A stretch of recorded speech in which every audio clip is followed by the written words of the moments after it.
All right, greetings everyone. Welcome to the second part of the video for section 3.7, continuing on with our study of rational functions. And as the meme here may lead you to believe, we'll start by talking some more about vertical asymptotes. Okay. So let's look at this function. So we have f of x equals x plus 3 over x squared plus 4x plus 3. And we saw in the last video that to identify where the vertical asymptotes are here, we need to look at what makes the denominator of this function equal to 0. So we need to find the zeros of that. So we can take that denominator there, x squared plus 4x plus 3, set it equal to 0. And then we can solve that by factoring. So x plus 3 times x plus 1 equals 0.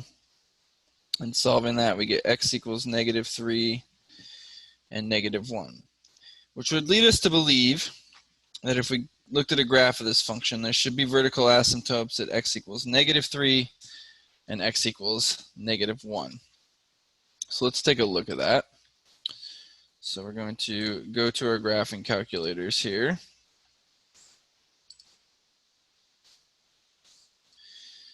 Okay. And here I'm in the y equals, so I'm going to go ahead and put the function in. So I'll graph x plus 3 divided by x squared plus 4x plus 3. And notice, as we talked about in the last video, I've got both the numerator and the denominator in parentheses. And when I graph this now, notice we can see, sorry about that, we can see that there is a vertical asymptote here at x equals negative 1. But at x equals negative 3, that doesn't seem to be the case, right? We see the graph looks like it's just passing straight through that point. Well, what the heck is going on with that? Why did that happen? Well, before we go back to looking at the function, let's first of all look at the table for our graph. So if we press second and then the graph button, notice there's the table button right above it. So it'll take us here to a table. And notice when we look at the table, we see that, first of all, at x equals negative 1, it's given us an error, which makes sense because there's a vertical asymptote there. We also see the same thing at x equals negative 3, which doesn't make a lot of sense, right? Because when we looked at the graph, it looked like it just passed straight through there. There wasn't anything going on.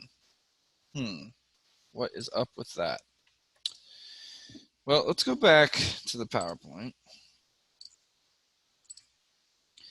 Okay, and we just saw that in finding the locations of the, or trying to find the location of the vertical asymptotes, that this bottom part factored. And so we could rewrite the function here as f of x equals x plus 3 over x plus 3 times x plus 1. And notice when we do that, we now have an x plus 3 factor on both the top and the bottom. And as we saw in some of the prereq work, that means that these can kind of just cancel out. And so our function becomes just 1 over x plus 1, which will have only a vertical asymptote at x equals negative 1 based on the denominator. Okay, so that explains what we saw in the graph. Now, this doesn't mean we could just get to forget about these x plus 3s. They're still important. And so let's go to the next slide to see why. So here, first of all, we're told that a vertical asymptote of a graph is a vertical line x equals a, or recall that if we're not using x's, this could be like t equals a or s equals a, whatever our input variable is. Where the graph tends towards positive or negative infinity as the inputs approach that value for a. In terms of long-run behavior or something similar, what we're seeing is as the x values, the input values approach a, the output values or f of x's approach positive or negative infinity. And so the idea there is if we have a vertical asymptote like this one I'm drawing in the corner, As we come from the right, we might either go up like this or down like this. And then we see a similar thing from the left-hand side. Okay. Next part talks about identifying vertical asymptotes, or where they're at. So it says the vertical asymptote of a rational function occurs where the denominator of the function is equal to 0 and the numerator is not 0. Okay, so on that one that we just were looking at the 1 over x plus 1, right? X equals -1 will make the denominator equal to 0, but it does not make the numerator equal to 0. So that's how we know there is a vertical asymptote at x equals -1. But in the case where it does make both the numerator and denominator equal to 0, what happens is we might have a hole. So as it says here, a hole might occur in the graph if an input causes both the numerator and the denominator to be 0. So again, looking back at the one we're just working with, we had f of x equals x plus 3 over x plus 3 times x plus 1 before we factored out, or excuse me, canceled out the x plus 3's. You can see that x equals -3 would make both the top and the bottom equal to 0. Okay, so that's why I said we can't just completely cancel those out and forget about them. So what that means is that in the graph there should have been a hole. Now most of our calculators will not show that hole. Okay, but it is there. So if I go back to my graph, okay, that's not the graph, there's the graph. So even though it looks like the function passes right through x equals -3, the calculator here is misleading us, and there should actually be an open dot at that point, along interrupting kind of the flow of the graph there. Okay? All right.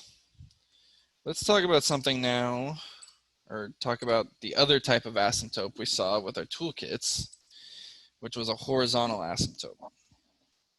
Okay? And again, you see the definition there at the top. A horizontal asymptote is a horizontal line, y equals b, or g of x equals b, or f of x, or v of t, whatever our function is called, where the graph approaches the line as the inputs get large. So we're looking at as the input values go towards positive or negative infinity, the output values get closer and closer to that b value. And so what we want to do, just like with vertical asymptotes, is figure out, is there a way from just looking at the equation of a function, a way to figure out where the horizontal asymptotes are? In order to do that, we're going to do some investigation by graphing these three functions we see here. So we'll go back to our graphing calculator.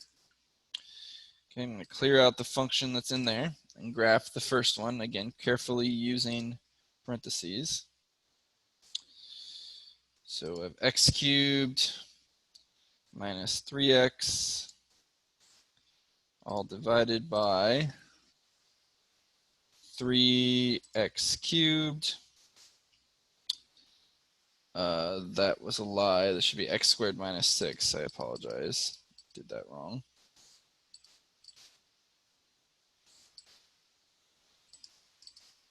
Okay, so x squared minus 6. We'll graph that. So we get a function that looks something like this. And again, first of all, there should be some arrows on the ends here. And when we're looking for horizontal asymptotes, we're looking for a horizontal line that a graph approaches as the inputs get bigger and bigger or smaller and smaller. And with this one, what we'll see is that such a line doesn't actually exist. Okay, and here's why. So first of all, if I draw a horizontal line here, that's maybe a candidate for a horizontal asymptote. Well, notice this tail here of the graph is not getting closer and closer to that, right? It's actually getting further and further away. And there's nowhere else I can draw a horizontal line where it will get closer and closer because the graph is shooting up from there, right?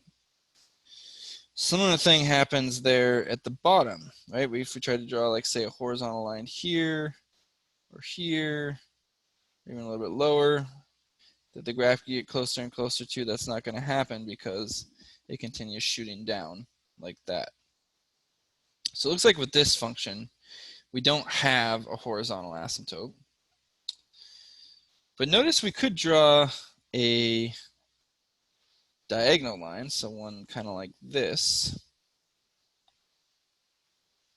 Then now it looks like those graphs, as they go towards the left and the right, are getting closer and closer to. That's interesting. Also notice, okay, this is where I said usually, or almost always, asymptotes are never crossed. Notice that they're in the middle of the graph. The function is crossing that asymptote, okay? And that's okay because that's in what we call the short term, okay? In the short run. So for values there close to 0, the function is crossing the asymptote. But for values way out here or way out here, that will not happen. All right, let's look at the next one. So the next function is going to be 3x cubed minus 4x plus 5 divided by 6 minus 2x cubed. Oops, it's not what I meant to do. Just meant to graph it. Okay, and if we look at this, it does look like this function has a horizontal asymptote, right? Looks like we could draw a horizontal line maybe right here somewhere. It does, that the graph does get closer and closer to from both the top and the bottom. So it looks like maybe that's around -1 or -1/2, kind of hard to tell, right? But this one definitely has one, okay? And then let's graph the last function. So here we have 6x plus 4 divided by, I've got x plus 3 times x minus 5, that whole thing in parentheses.